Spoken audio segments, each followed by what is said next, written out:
Assalamualaikum warahmatullahi wabarakatuh. Waalaikumsalam. Ustaz, mau tanya Ustaz, ada dua pertanyaan. Yang pertama yaitu waktu penyembelihan hewan kurban. Di sini disebutkan pada tanggal 11, 12 dan 13 Zulhijjah. Jadi saya tanyakan, apakah boleh penyembelihan hewan kurban setelah tanggal 13 Zulhijjah itu Ustaz? Karena saya banyak tengok di perkantoran banyak melakukan seperti itu. Terus yang kedua mengenai apabila posisi kita sekarang ini sebagai panitia kurban, kita menetapkan biaya kurban 2 juta. Setelah uang terkumpul, kita cari hewannya, terus didapat hewan itu dengan harga 1,9 juta. Berarti ada kelebihan 100.000 rupiah. Jadi apakah boleh uang 100.000 itu kita gunakan untuk biaya operasional atau kita bagikan ke peserta kurban? Terima kasih Ustaz. Assalamualaikum warahmatullahi wabarakatuh. Waktu penyembelihan tanggal 10. Tak sanggup tanggal 10 karena terlalu banyak, 11. Baru tanggal 11 dia nyerahkan duit, 12, 13. Habis tanggal 13 tenggelam matahari. Tenggelam matahari tanggal 13 sore azan maghrib habis. Kalau disembelih sebelum solat Id, fa innaha lahmun qaddamahu li ahli baiti. Maka itu hanyalah sekedar daging yang dia kasih ke keluarganya, bukan dianggap sebagai ibadah. Beda adah dengan ibadah. Adah kebiasaan tradisi. Bapak beli daging, potong bagi ke istri ke anak. Nah, itu biasa saja. Sedangkan ini ibadah. Dia baru jadi ibadah setelah salat Id sampai hari terakhir 13, 10, 11, 12, 13. Kalau motong dia malam tanggal 13 malam 14 habis karena tenggelam matahari tanggal 13 habislah dia. Nah, ini tentang masalah waktu motong. Kelebihan harga. Dipasang di dinding masjid harga sapi 2 juta. Lalu dia kasih duit. Ternyata harga sapi 19. Yang 100 itu punya siapa? Makanya akadnya harus jelas. Ini pemilik sapi, ini pembeli. Saya beli sapi kamu dengan harga 19 tunai sah. Ini yang jadi masalah sekarang. Ada orang ketiga. Saya tak langsung ke pembeli. Saya panitia pembeli. Maka akad saya ke panitia ini harus jelas. Kemarin waktu bayar dekat rumah saya masjid saya bayar. Ini uang saya untuk kurban sekaligus biaya operasional. Kalau bersisa pakailah untuk keperluan. 3. Ini uang saya untuk kurban sekaligus biaya operasional. Kalau bersisa pakailah. 3 itu terus biaya. Kalau tidak, maka nanti muncul masalah. Ini untuk kurban. Ternyata dalam perjalanannya hewan itu dibawa dari Payakumbuh. Dari Payakumbuh ke Pekanbaru naik truk. Berapa ongkos truk? Sampai di Pekanbaru dia ditambatkan lagi 5 malam. Yang jaga malam itu kan dibayar berapa? Nanti tukang potong. Tuh. Yang kedua, itu sapi tak sama besarnya. Pengutipan duitnya sama 2 juta. Sementara sapi ada yang 18, ada yang 17, ada yang 19, ada yang 1950. Nanti kalau dibalikkan lagi duit, yang sapinya besar duit tak balik, yang sapinya kurus duit balik. Ketika dibalikkan yang ini ngobrol sama yang ini, kamu dapat uang balik? Iya, kamu tidak. Nanti dia tanya, kenapa uang si anu balik, kenapa tidak? Bapak sapinya besar, dia kemarin sapinya kecil. Bagi saya tak penting besar, biar duit kecil asal duit balik. Itu kan banyak jadinya. Oleh sebab itu maka 3-nya ada. Ini uang kurban sekaligus biaya operasional. Kalau berlebih pakailah. Tapi kalau akadnya tak jelas dari awal, itu panitia mau tak mau dia harus balikkan. Tapi kata si pekurban itu saya sudah ikhlas sudah. Nah, itu lain cerita. Tapi dari awal itu mereka sudah dijelaskan, jangan beli kucing dalam karung, betul. Tak jelas syarat-syaratnya, sifatnya dan lain sebagainya. Wallahu a'lam. Bismillahirrahmanirrahim. Waalaikumsalam. Saya dari Ajni, dari Masjid Baitul Mu'tamar Rumbai. Mengenai upah pekerja tadi Ustaz, memang selama ini mungkin kita sudah banyak melakukan kesalahan. Upah pekerja biasanya diambil dari dagingnya. Dan untuk tahun ini pun kita pun sudah salah, maksudnya tidak memintakan upah untuk pekerja dari peserta. Itu dilemanya. Sekarang mungkin jalan keluar untuk nanti-nanti, mungkin sebaiknya waktu kita menetapkan harga, kita sebutkan bahwa ada upah di sana misalnya 50.000 untuk peserta untuk ke depan. Apakah itu jalan keluarnya untuk nanti? Tapi namun yang untuk sekarang kita tarik hanya untuk ukuran daging. Untuk upah peserta tidak termasuk, sehingga itu dilema juga. Sedangkan daging tidak boleh kita berikan kepada pekerja, kecuali pekerja yang miskin, yang sukarela bisa kita berikan. Apakah benar jalan itu Ustaz? Kita ucapkan nanti ada tambahan biaya untuk upah pekerja. Demikian. Baik. Apa solusinya supaya kita panitia yang berharap amal dengan membantu orang lain? Panitia itu kan dapat amal dia. Membantu orang membelikan sapi, membawakan sapi, menjagakan sapi, memotongkan sapi, membagikan sapi. Membelikan, membawakan, memotongkan, membagikan. Itu amal si panitia kurban. Tapi gara-gara tak tepat sasaran, akhirnya dia menanggung dosa. Nauzubillah. Nah, bagaimana solusinya? Harga sapi 19. Harga sapi kita pukul rata, prediksi harga sapi kita 19. Kita tambah 50.000 sebagai biaya operasional. Kita genapkan 2 juta. Maka 19 tambah 100.000 2 juta terus biaya operasional dengan perincian ongkos truk dari lokasi, penjagaan, pembagian, tukang potong, tukang kulit. Yang berat ini tukang potong sama tukang kulit.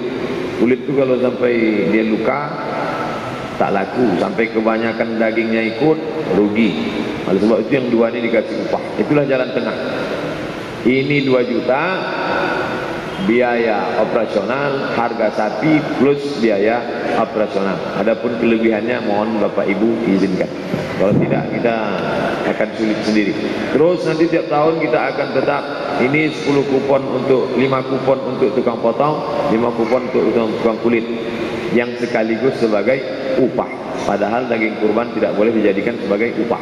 Adapun sebagai hadiah, kita jumpa Pak tukang potong, ini untuk Bapak ada 300.000 sebagai upah potong kemarin ada 5 sapi.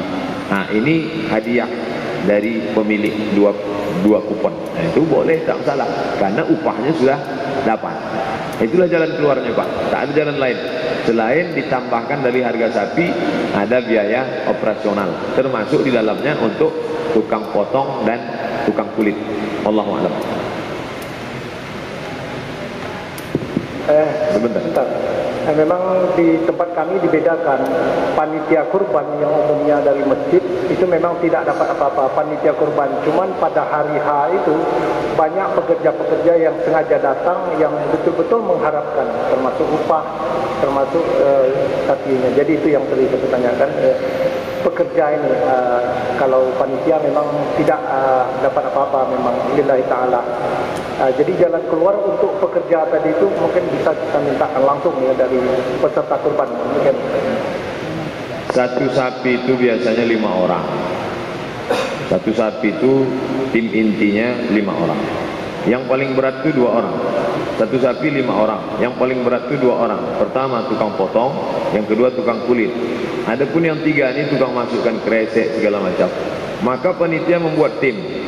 Ini tim inti, ini pekerja. Yang di luar daripada ini tolong tak usah ikut, karena dia hanya akan merusak. Kerja tak ada, cakap banyak, itu ini segala macam, silap-silap daging itu lempar pula ke belakang. Ini panitia luar biasa. Satu sapi kami sudah tetapkan ada 5 orang. 2 pekerja berat, tukang potong dengan tukang kulit, yang 3 ini staff. Nah, yang ini kami akan bagi upah dari tukang potong dan tukang kulit sekian. Adapun yang ini upahnya di bawah ini. Nanti hadiah untuk ini 2 kupon, hadiah untuk ini sekupon. Ada transparan. Yang di luar dari yang 5 ini kalau ikut sajalah, tak dapat apa-apa. Mesti gitu. Kalau tidak nanti semua ikut, semua ini jatuh. Konflik. Jadi masalah. Baik. Wallahu a'lam. Baik. Ibu ini dulu. Assalamualaikum warahmatullahi wabarakatuh. Waalaikumsalam. Ada yang mau saya tanyakan Pak Ustadz. Seandainya orang tua kita artinya baru meninggal, terus kita korbankan atas nama dia atau nama kita niatkan pahalanya untuk orang tua kita, mana yang baik Pak Ustadz? Terus yang kedua Pak Ustadz, ada orang tuanya sudah meninggal, terus anaknya pun meninggal, terus dapat harta warisan, kita korbankan anak yang meninggal tadi, ataukah sampai atau tidak Pak Ustadz, atau bagaimana baiknya? Itu Pak Ustadz. Assalamualaikum warahmatullahi wabarakatuh. Waalaikumsalam warahmatullahi wabarakatuh. Berkurban untuk orang meninggal dunia, maka sepakat. Berkurban untuk orang meninggal dunia sepakat 4 mazhab, pahalanya sampai. Hanya saja bedanya Hanafi katanya dagingnya tak boleh dimakan. Kalau Hambali boleh. Kalau Syafi'i mesti ada wasiat. Kalau Maliki tak perlu ada wasiat. Itu aja beda. Tapi pahalanya sampai. Baik yang meninggal baru ataupun atas nama siapa? Nama dia lah, almarhum. Ini kurban 2 juta untuk almarhum. Nanti orang tu motong bismillah, Allahu Akbar, Allahumma taqabbal min fulan ibnu fulan. Ini tentang untuk almarhum. Yang kedua, kalau ada orang meninggal, ayah kita meninggal, lalu dia meninggalkan harta warisan, sawit 2 hektar, karet 2 hektar, ada kebun sawah, ada ruko, ada rumah. Ini pemilik ini siapa? Pemilik ini bukan dia sudah meninggal. Orang meninggal tak punya harta, inqata'a, putus. Maka tak boleh kita ambil. Inilah kami ambil hasil sawit untuk bapak kami, tak bisa. Karena pemiliknya di situ adalah ahli waris. Maka setelah orang meninggal dunia ada 3 kewajiban. Yang pertama, keluarkan wasiat. Meninggal di hari ini 2-3 hari berkumpullah ahli waris. Apa yang dilakukan? Pertama, keluarkan wasiat. Wasiat tak boleh lebih dari 1/3 total harta. Setelah wasiat keluar, bayarkan hutang. Setelah hutang dibayar, bagi harta warisan tadi. Jatah istri 1/8 karena ada anak, 1/4 kalau tak ada anak. Setelah itu anak laki-laki bagi 2 kali bagian anak perempuan. Ini jatah kamu, ini jatah kamu, ini jatah kamu. Habis sudah, barulah yang meninggal tadi kalau ada yang mau berkurban dari anaknya tadi, istrinya. Oh, aku terkenang suamiku, berkurbanlah dia dari jatah dia, bukan sebelum dibagi. Kumpul dia, ini kita keluarkan harta bapak kita, tak bisa begitu, karena jatahnya masing-masing. Jatah si anak beda dengan jatah mak, jatah mak beda dengan jatah si anak perempuan, anak perempuan beda jatahnya dengan anak laki-laki. Jadi berniat baik, beramal balik, mesti dengan cara yang baik. Kalau tidak, kita sudah mengambil jatah orang lain. Itulah teknisnya kalau ada orang meninggal. Yang tadi Pak Ustadz, masalah korban kita untuk orang tua tadi Pak Ustadz, seandainya kita korbankan dia di kampung halamannya kan, di tempat dia lahir. Jadi apakah yang mengorbankan itu punyanya atau adiknya bisa menyiapkan hal itu dan mengorbankan? Kalau mau berkurban di kampung halaman, dikirimkanlah duitnya. Apakah yang baik anak yang mengorbankannya atau ada adiknya di sana? Kalau ada adiknya di sana, Tukang potong itu menyebut. Tukang potong itu menyebut bismillah, Allahu Akbar, taqabbal min fulan bin fulan. Kirimkan nama almarhum ke pengurus masjid. Kalau ada keluarga di sana, suruh keluarga menjumpai pengurus masjid. Nanti pengurus masjid kasih nama itu ke tukang potong. Sama-sama. Baik Pak. Assalamualaikum warahmatullahi wabarakatuh. Waalaikumsalam. Pak Ustadz, ada 2 pertanyaan. Yang pertama, apakah syariat kurban ini mengisyaratkan kita juga melakukan kegiatan seperti itu di luar bulan kurban?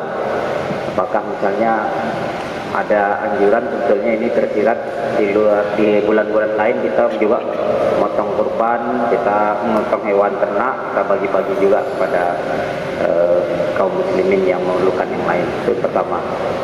Yang kedua mengenai berkaitan dengan upah. Sering kepala itu dikasihkan sama yang tukang potong, tukang jagal. Juga bagian jeroan karena tidak banyak yang bisa menanganinya. Dan itu biasanya sebelum kita melaksanakan, tukang jagal ini udah ada iming-iming, udah tahu dia bahwa itu akan menjadi hak dia, jeroan, terutama kepala dan jeroan.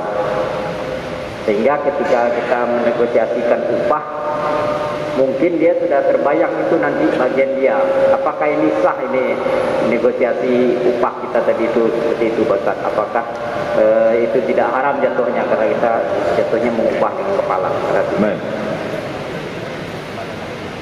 Saya jawab yang nomor 2 dulu, Pak. Ini mesti dibedakan antara hukum tradisi dengan hukum Islam. Yang kita kaji ini adalah hukum Islam. Sedangkan di tempat kita yang lebih kuat adalah hukum tradisi. Nanti si tukang potong itu kalau kita jelaskan, Pak, Bapak tak boleh.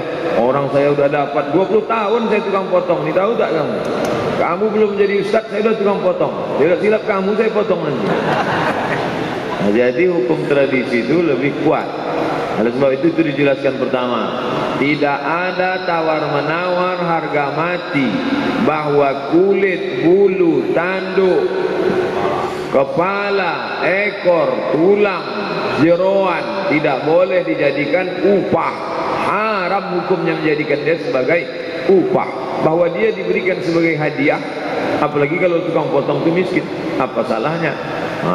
Misalnya gini, ini andai tak pakai panitia, saya panggillah tukang potong dekat rumah saya, kebetulan ada tukang potong. Pak, datang ke rumah besok ya, potongkan kambing saya. Yalah, dipotongnya kambing. Habis dipotongnya kambing, kami bagi 3, sesuai dengan yang dikatakan Nabi.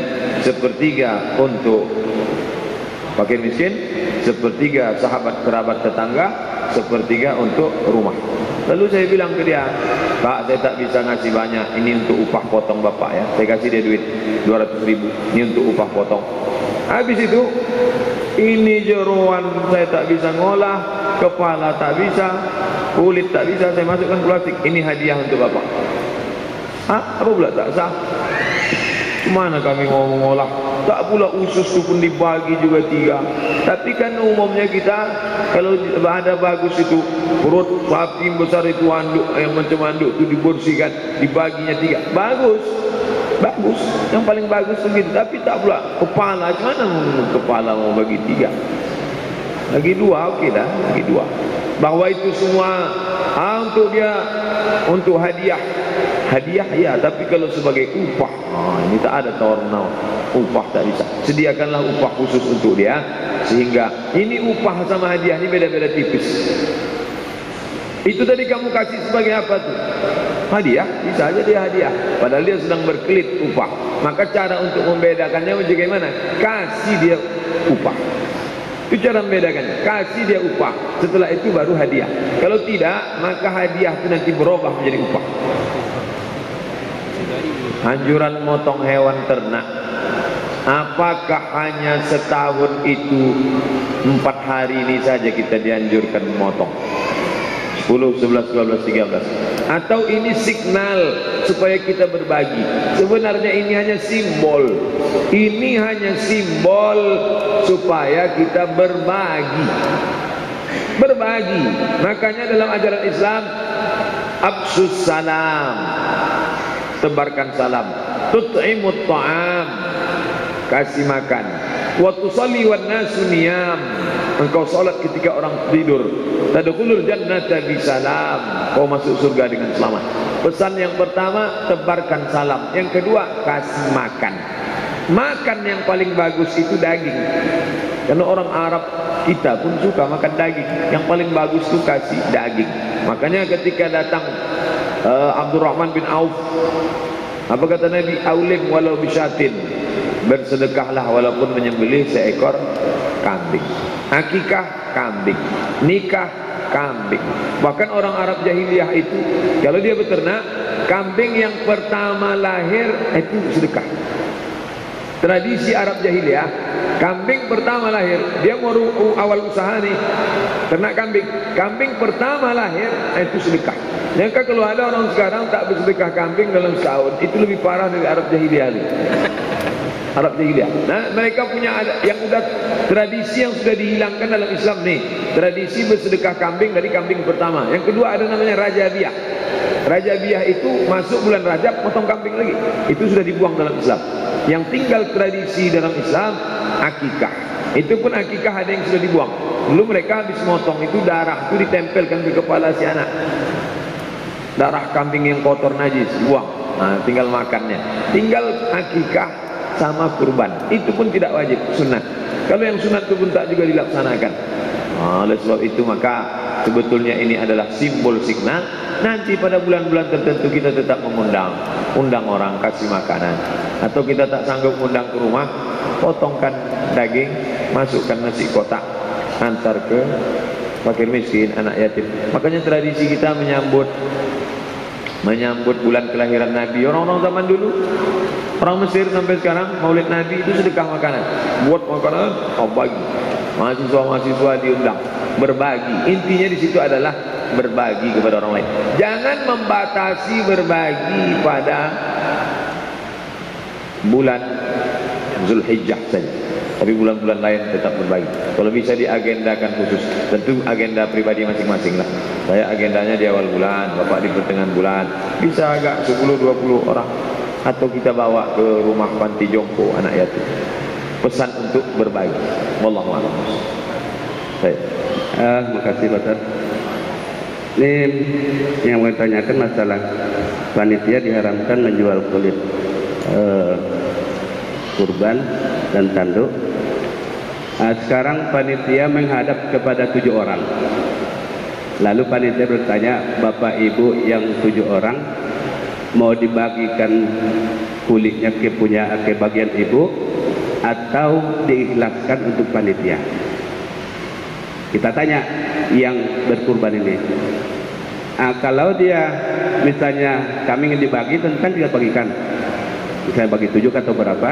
Tapi kalau dia kami ikhlaskan itu kulitnya untuk panitia, gimana masalahnya Pak Ustaz? Satu. Yang kedua, masalah daging yang dimasak. Kita panitia itu ikut berkurban di situ, kita ambillah sekitar 1-2 kilo yang sapi kurban kita itu untuk dimasak di situ, makan bersama. Karena untuk beli nasi kita mungkin tidak cukup lauknya dengan duit yang ada tersedia, maka yang kurban kita sendiri itu diambil dagingnya duluan untuk dimasak makan bersama. Kasih.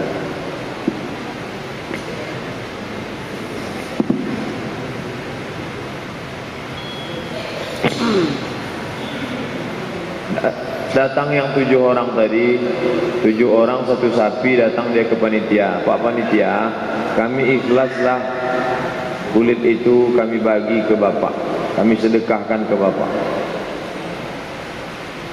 Ambillah kulit itu kami sedekahkan ke bapak. Bersedekah itu kepada fakir miskin. Kalau panitia itu fakir miskin boleh, tapi kalau panitia itu kaya-kaya, Ustaz, dia bukan menyebutkan sedekah Pak. Kita bertanya, yang Bapak Ibu 7 orang, dan kulitnya ini apakah dibagi 7 untuk Bapak? Satu. Yang kedua, kalau tidak dibagi, apakah Bapak Ibu yang betulnya mengikhlaskan kepada panitia? Bukan sedekah, namanya mengikhlaskan kepada panitia. Mengikhlaskan itu sedekah.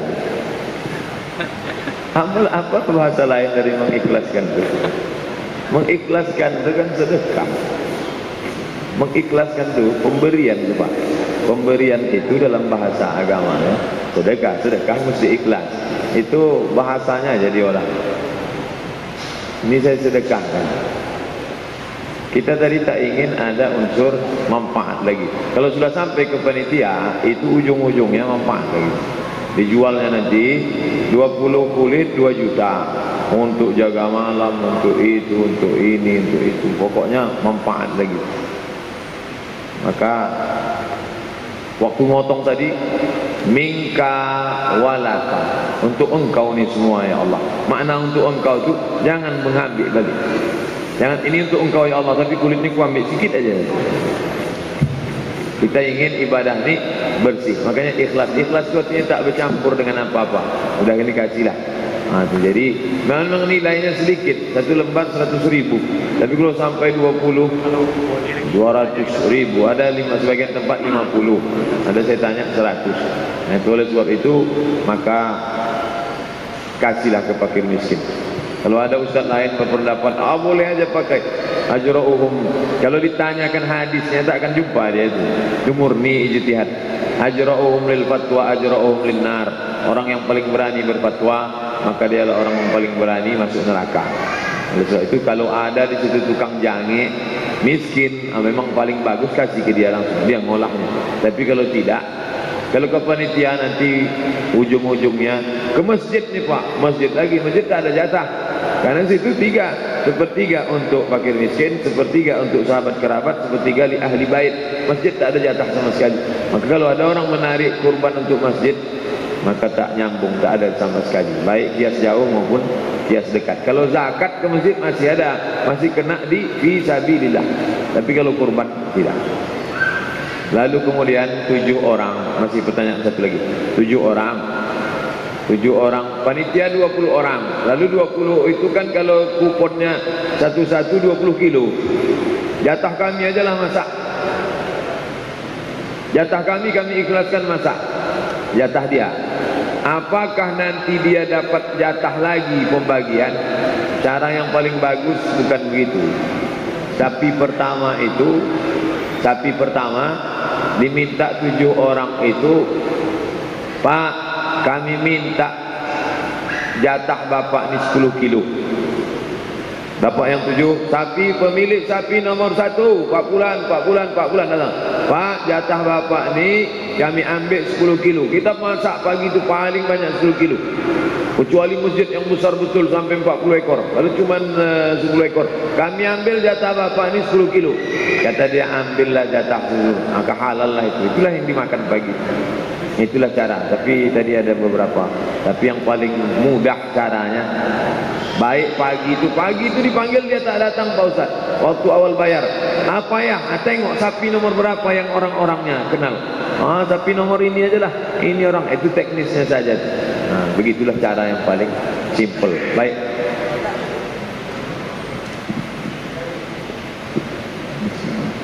Ustaz, apa mau sedikit bertanya Ustaz terkait dengan ibadah kurban juga. Ini kasus seperti ini Ustaz. Ada orang yang semangat untuk berkurban, dia semangat untuk berkurban, namun mungkin caranya ya, mungkin ana ingin tanyakan Ustaz. Beliau untuk berkurban, beliau meminjam dana untuk modal kurbannya. Kemudian ia kembalikan dengan sistem kredit di bulan-bulan berikutnya. Bagaimana status ibadah kurbannya? Assalamualaikum warahmatullahi wabarakatuh. Apa hukum utang untuk berkurban? Pertanyaan ini pernah ditanyakan ke Imam Ibnu Taimiyah dalam kitab Majmu' Fatawa. Apa hukum berkurban untuk berhutang untuk kurban? Jadi kata dia begini. Hutang itu 2 jenisnya. Pertama, hutang yang diharapkan pembayarannya. Yang kedua, hutang yang tak diharapkan, tak jelas apa pembayarannya. Contoh, saya punya gandum, panennya 1 Muharram. Saya berhutang 10 Zulhijjah. Dari 10 Zulhijjah ke 1 Muharram 20 hari. Saya pinjam uang bapak 22 juta. Ustaz bayar kapan? Nanti 1 Muharram. Apa pembayarnya? Gandum saya mau panen. Bisa. Tapi kalau dia bilang pinjamlah duit untuk kurban, pembayarnya apa? Sudah kuserahkan kepada Allah Subhanahu wa taala. Jadi untuk orang sekarang, walaupun dia tak bertanam gandum, dia kan kerja, ada proyeknya yang akan nanti keluar, atau dia pedagang, petani, sawit nanti insya Allah. Ini Pak Ustadz menurut prediksi harga terakhir naik nanti 1.300. Bisa. Kalau jenis. Apa hukum mencuci kaki pakai darah kurban? kalau ada nilai-nilai magisnya, siapa yang mencuci kaki pakai darah kurban, maka kemana kaki itu dilangkahkannya mudah meminang anak orang. Nah, itu tak bisa, itu syirik. Cari kambing kurban yang hitam, lalu darah yang kambing hitam itu pijakkanlah. Kemana saja kaki melangkah, orang akan suka. Syirik. Karena itu salah satu syarat dari jin. Tapi kalau dia mencuci kakinya itu karena menurut pakar kulit, darah yang panas itu bisa mengobati penyakit. Dia selalu kena gatal-gatal, eksim. Rupanya ada di situ bakteri. Bakteri dalam darah memakan bakteri dalam kulit. Bakteri makan bakteri. Boleh. Tapi kalau ada nilai-nilai magisnya, tak boleh. Nah, jadi tanya dulu. Nanti kalau ada yang begitu darah itu apa, dicucukkannya kakinya langsung, tanya, ini apa nih? Ini tentang masalah sebab. Tapi rata-rata karena penyakit gatal-gatal.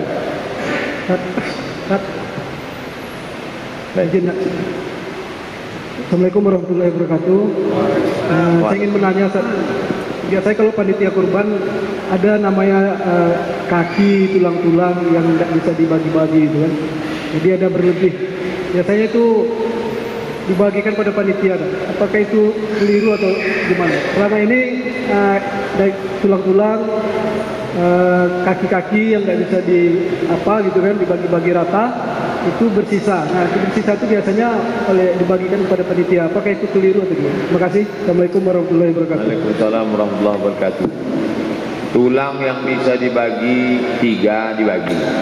Ini satu sapi. Perut bisa bagi 3. Sepertiga untuk fakir miskin, sepertiga sahabat kerabat, sepertiga tetangga. Otak itu bisa dibagi 3. Bisa. Tapi ada tulang-tulang yang tak bisa dibagi 3. Itu siapa pemiliknya? Ya pemiliknya orang yang berkurban.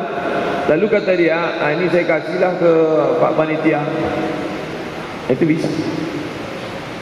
Tulang, tapi tak pula semua tulang. Ini semua tulang untuk dia. Akhirnya bertimbun, tunjang segala tunjang untuk dia. Itu enggak. Jadi yang sudah dibagi, ada yang tak terbagi. Memang tak bisa sama sekali ini dibagi. Macam mana membaginya nih Pak Ustaz? Nah, itu pemilik aslinya adalah orang yang berkurban. Lalu dikasihnya. Tapi yang paling afdal itu dia bersedekahnya ke fakir miskin. Kalau tingkat afdal itu sedekah, karena hukum asli berbagi itu adalah siapa yang paling membutuhkan, siapa yang paling afkar, siapa yang paling berhajat dengan itu, itulah yang paling berhak. Jadi panitia itu pun kalau dia paham, dia tak mau. Tapi dari awalnya dia ingin itu memang mau membalaskan sakit hati makan tunjang ni lah. Begini, bagaimana sikap panitia gitu? Bagaimana sikap panitia dengan berlebihnya tulang-tulang tadi? Apakah kami harus misalnya minta izin dulu kepada pemilik 7 orang peserta itu, atau gimana solusinya? Atau memang kan sebelum, kalau satu-satu dipanggil ribet lah, kan ada rapat panitia, kan ada rapat antara pemilik panitia. Nah, ini untuk masjid jalan, saya diundang nih rapat panitia, ustaz berceramah khusus, masyarakat umum tak datang, hanya rapat panitia dengan pekurban, panitia, pekurban, ustaz, supaya jangan sampai salah paham. Nah itu, jadi bisa untuk tahun ini bisa buat, tahun dulu mungkin belum ada. Nah, didudukkan bersama. Umum tak ada. Yang ada di situ hanya pengajian itu hanya dihadiri oleh pekurban, panitia, ustaz. Nah, didudukkanlah situ bersama. Jadi nanti kita tak ribet lagi pada hari H-nya. Hari H yang mau ngambil potong udah dibahas semua. Tidak bersalah-salahan pada. Apa hukum melaksanakan pemotongan hewan kurban di lahan pekuburan? Kebetulan lahan pekuburan itu yang ada tanah lapangnya, yang lain sudah habis, sudah diambil properti jadi real estate semua. Tinggal di tanah kubur itu yang ada tanah lapang. Tak ada salah, tak ada larangan. Nas mengatakan janganlah kamu menyembelih hewan di tanah pekuburan, tak ada. Tapi kalau dia menganggap dengan meneteskan darah ini di kubur Mbah Anu, maka akan datang wangsit, di situ letak. Disitulah letak kesalahannya. Nah, ini sebabnya apa? Memotong hewan kurban di lahan pekuburan karena memang tak ada tempat lain. Potong misalnya, dipotong di dekat kubur. Apa salah? Tapi kalau dipotong di dekat makam ini, akan datang bisikan ini, akan menjauhkan dari ini. Kalau tak dilakukan akan menolak ini. Itu rusak. Ada manfaat dan mudarat selain dari Allah Subhanahu wa ta'ala. Apakah perwakilan pemotongan hewan kurban dari seorang perempuan kepada pemotong ada akad khusus? Apakah mesti jabat tangan? Karena di tempat kami terjadi hal demikian. Saya beli aqua ini dengan harga 5.000 tunai. Kalau tak ada akadnya, apakah haram aqua itu diminum? Maka akad itu terbagi dua. Satu namanya ijab dan qabul. Saya beli ini tunai. Yang satu lagi namanya adalah mu'atah. Mu'atah itu, saya seumur-umur di Pekanbaru ini belum pernah beli aqua pakai akad. Entah bapak beli aqua pakai akad. Kita beli aqua itu pakai mu'atah. Mu'atah itu dia kasih aqua, kita kasih duit. Saat mu'atah artinya menyerahkan. Saat dikasihnya duit itu, dia sedang mengatakan dengan bahasa isyarat, ini duit. Aqua pun ini aqua. Itu namanya mu'atah. Tidak disyaratkan akad. Untuk hal-hal yang remeh-temeh sepele tidak disyaratkan akad. Kita pun untuk beli kacang sebungkus mana belum akad. Tapi untuk beli tanah, bahkan ada saksinya, ada notarisnya. Itu hukum negara. Gunanya apa? Untuk menghindari terjadinya pertikaian konflik. Supaya di belakang hari jangan ada konflik. Karena gara-gara akad itu akan putus hubungan silaturahim, persahabatan dan lain sebagainya. Oleh sebab itu tidak disyaratkan. Masalah bersalaman laki-laki perempuan, ini mesti dijelaskan. Li ayyut'ina fi ra'si ahadikum, ditusukkan ke kepala kamu mikhyat paku minan nar, dari api neraka.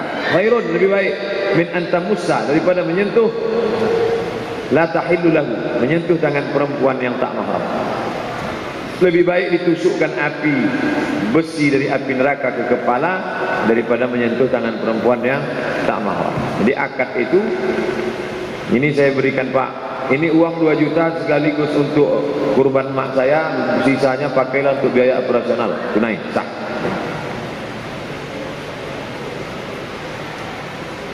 Apakah anak saya yang sudah meninggal dunia di usia 35 tahun? Innalillahi wa inna ilaihi raji'un. Dulu ketika kecil belum saya akikahkan. Sekarang masih harus. Apakah sekarang masih harus? Kata harus itu seolah-olah wajib. Akikah itu hukumnya sunat muakkad. Akikah hukumnya sunat muakkad ketika anak berumur 7 hari. Tuzbahu anhu yauma sabi', 7 hari. Adapun yang sudah meninggal, kalau mau diakikahkan hukumnya jaiz, boleh, bukan wajib. Mau mengakikahkan anak masih hidup, lewat dari 7 hari, boleh, bukan wajib. Yang sudah meninggal umur 35 tahun buat akikah, boleh. Sebab saya mendengar akikah itu harus dilaksanakan tidak bisa ketika kecil, ketika sudah dewasa, sedangkan anak saya sudah meninggal. Maka penjelasan, mengakikahkan anak lewat 7, lewat 14, lewat 21 hari, hukumnya boleh. Mengakikahkan anak yang sudah meninggal dunia, hukumnya boleh. Lihat fatwa Syekh Ibnu Utsaimin. Ada orang bertanya, Syekh, anak saya meninggal dengan syarat ruhnya sudah ditiupkan. Kapan roh itu masuk ke jasad? Umur janin 120 hari. Kalau ada ibu mengandung, anaknya gugur umur 8 bulan, boleh diakikahkan. Hukumnya jaiz, boleh. Sejak roh masuk sampai roh keluar, baik anak itu hidup maupun meninggal, boleh. Tapi kalau dia keguguran baru sebulan, karena roh belum masuk, tak perlu diakikahkan. Nafs, jiwa, ruhnya belum ada, hanya seonggok daging. Tapi untuk menggugurkan tak boleh. Jangan karena dianggapnya ruhnya tak ada boleh digugurkan. Tak. Kenapa? Karena dia siap menerima ruh. Itu lain lagi, beda. Jangan dikiaskan hukum akikah ini dengan hukum aborsi. Kata Pak Ustaz, tak perlu diakikahkan. Oh, kalau begitu boleh digugurkan. Makan nanas banyak-banyak pakai ragi. Tak. Dia siap untuk menerima ruh, maka tak boleh digugurkan. Tapi untuk akikah mesti setelah ruh masuk.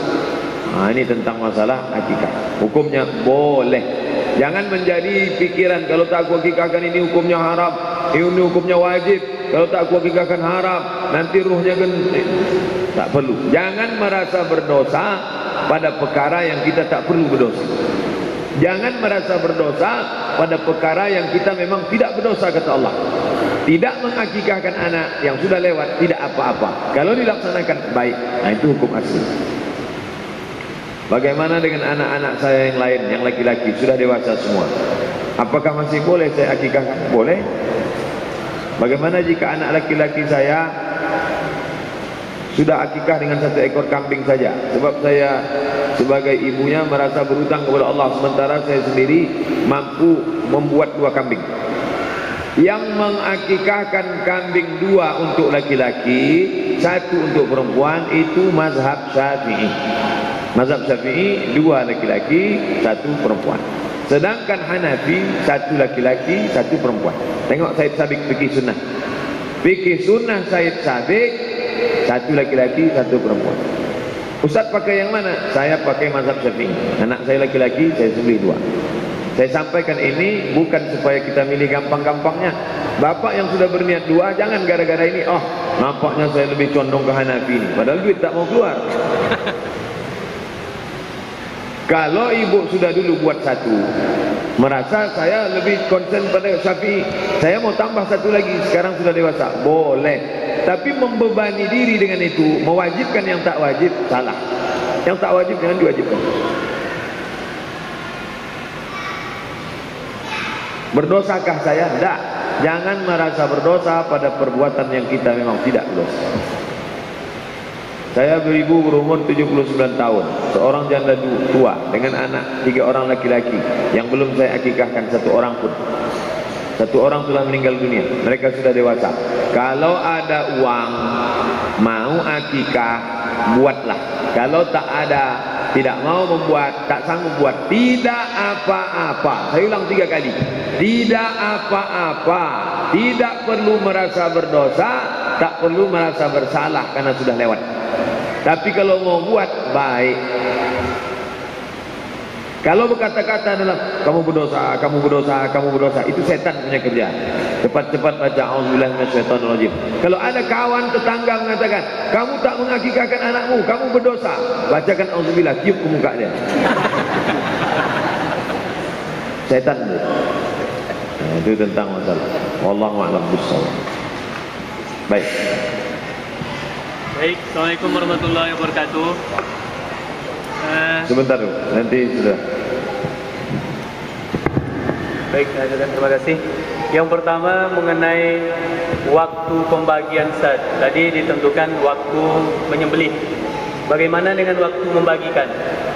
Apakah ketika dibagikan lewat dari waktu tanggal 13?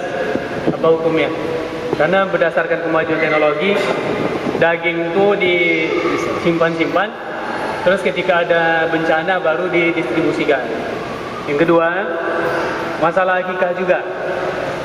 Orang tua belum mengikahkan anaknya, tapi kebetulan tahun ini misalkan dia mempunyai kemampuan untuk berkorban. Jadi dia sendiri berkorban tahun ini dan juga membayar korban untuk anaknya. Apakah kurbannya duluan atau akikahnya? Gimana masalah kedua? Masalah kedua, waktu umur 7 hari tadi anaknya belum diakikahkan. Ya. Di tahun sekarang mungkin anaknya sudah dewasa, dia mau membayarkan kurban untuk anaknya. Sementara tadi anaknya belum diakikahkan. Yang ketiga, di tempat kita tidak ada masalah seperti ini, tapi di Jawa sana banyak orang antri dari pagi untuk menunggu jatah kurban, bahkan pijak memijak gitu. Ternyata setelah diambil, bukan dia perlu daging, tapi dia mengumpulkan kupon banyak-banyak untuk dijual dagingnya. Nah, bagaimana ini? Daging kurban dijual. Terima kasih Ustaz. Assalamualaikum warahmatullahi wabarakatuh. Saya jawab masalah yang ketiga dulu. Orang miskin mengumpulkan kupon banyak-banyak, dagingnya dikumpul, dijualnya. Apa hukum dia menjual itu? Setelah daging itu dimiliki seseorang, maka itu menjadi hak milik dia penuh. Mau dia campakkan, mau dia bakar, mau dia makan, aslinya itu dia makan. Ternyata dia makan sedikit aja, habis itu dia perlu lain, dia jual. Nah, itu hak dia. Hak dia, urus dia. Kita tak perlu urus itu. Kamu dah saya kasih, kenapa kamu jual? Kamu makanlah. Itu urusan dia. Mau dia makan, mau ini. Pertanyaan kedua, orang tua mau berkurban untuk anaknya. Saya ulang balik, akikah tanggung jawab orang tua kepada anak. Kurban tanggung jawab diri sendiri terhadap diri sendiri. Orang tua yang mau berkurban untuk anaknya, maka dia salah. Bukan perbuatan itu salah, dia mesti jelaskan dulu, anakku, kamu sudah mampu, kamu berkurban untuk dirimu. Kalau orang tua tadi mau berbagi kepada anaknya, antara dua pilihan, apakah dia mengakikahkan atau berkurban? Maka perintah kuat mengakikahkan, karena akikah itu tanggung jawab dia. Sedangkan kurban ini hadiah. Kalau dibuat skala prioritas, mana yang lebih kuat? Antara tanggung jawab dengan hadiah. Tanggung jawab dulu, baru hadiah. Jadi kalau ada orang mengatakan lebih bagus berkurban daripada akikah, dia balik, itu salah. Bagi orang tua, kalau pilihannya dua, mana yang dia dulukan? Apakah mengakikahkan anak atau mengkurbankan? Mana mengkurbankan? Berkurban untuk anak. Maka berkurban untuk anak itu nomor dua, karena itu hadiah. Sedangkan yang nomor satu, tanggung jawab. Walaupun waktunya sudah lewat. Waktu pembagian. Untuk kasus Saudi Arabia, itu daging dimasukkan ke dalam kaleng, kornet, dikirim ke Djibouti, ke Mogadishu, Somalia. Itu pembagiannya bukan tanggal 13, 14, 15, 16. Lalu kita berdalil dengan itu, tak bisa. Tak bisa berdalil dengan semua yang di Makkah itu. Kenapa? Darurat tingkat tinggi, 4,7 juta orang. Tak mungkin tuntas. Tapi kita itu bisa tuntas. 20 ekor sapi dengan panitia yang besar itu tuntas pembagian. Pokoknya tanggal 10, 11 maka kita bagikan semua. Bagikan ke Kulim, ke Panang, ke Rumbai, bagi. Andai, ini berandai-andai tak dapat dibagikan, itu ijtihad ulama membolehkan, tapi jangan mempermudah-mudah. Aslinya 4 hari itu tuntas semuanya, 4 hari itu tuntas. Tapi kita ternyata membuat program besar, 1000 ekor kambing akan dikirim ke Meranti, sementara transportasi itu molor sedikit, oke lah. Tapi bagi kita yang jangan karena boleh, simpan aja dulu di kulkas, nanti udah agak-agak lapar orang miskin itu baru kita bagi. Oh jangan, kita tuntaskan 4 hari itu, putus, clear, selesai. Wallahu a'lam. Baik Bu.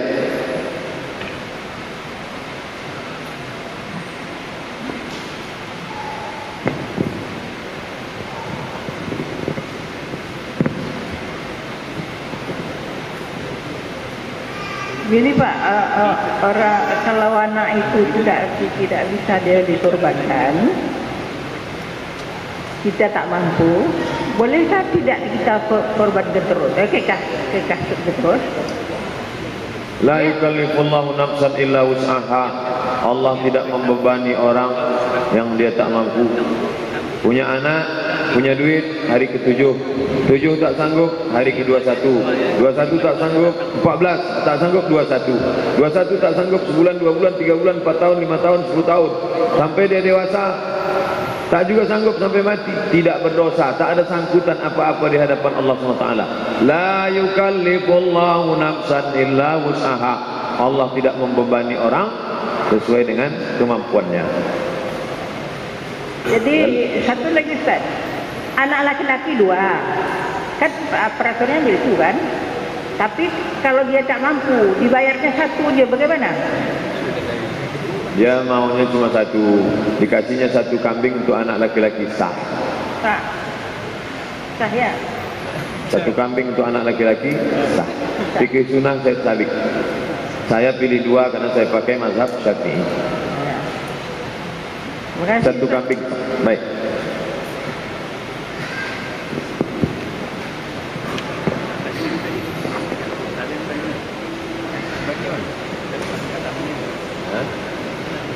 Di akhir majlis, mari kita berdoa kepada Allah supaya kita istiqamah mati dalam la ilaha illallah Muhammad Rasulullah.